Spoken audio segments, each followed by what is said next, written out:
আসসালামু আলাইকুম সুপ্রিয় শিক্ষার্থী বন্ধুরা। আজকে আমরা ক্যালকুলেটরের মাধ্যমে ভেক্টরের মান বের করব।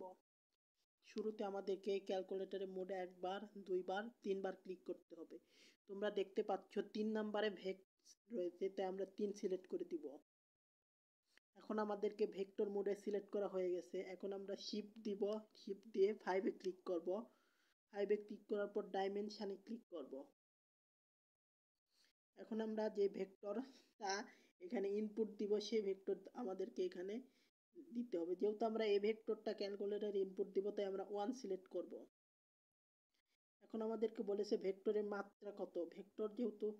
এই ভেক্টরের মাত্রা যেহেতু 3 মাত্রার একটা ভেক্টরকে আমরা ইনপুট দিব, তাই আমরা এখানে 3 সিলেক্ট করে দিব।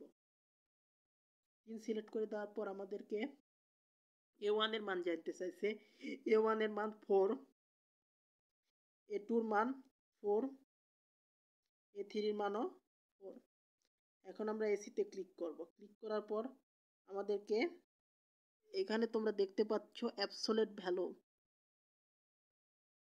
এইখানে এর নিচে লেখা আছে অ্যাবসোলিউট। এটাতে আমরা শিফট দেওয়ার পর ক্লিক করব। তারপরে ফার্স্ট ব্র্যাকেট দিব। তারপর শিফট দেওয়ার পর আবার 5 এ ক্লিক করব। 5 এ ক্লিক করার পর 3 নম্বরের ভেক্টর অপশন সিলেক্ট করব এবং যেহেতু আমরা এই ভেক্টরের মান বের করব, তাই আমরা 1 সিলেক্ট করে দিব। তারপর ব্র্যাকেট ক্রস করব। তাহলে আমরা এই ভেক্টরের মান পেয়ে যাব।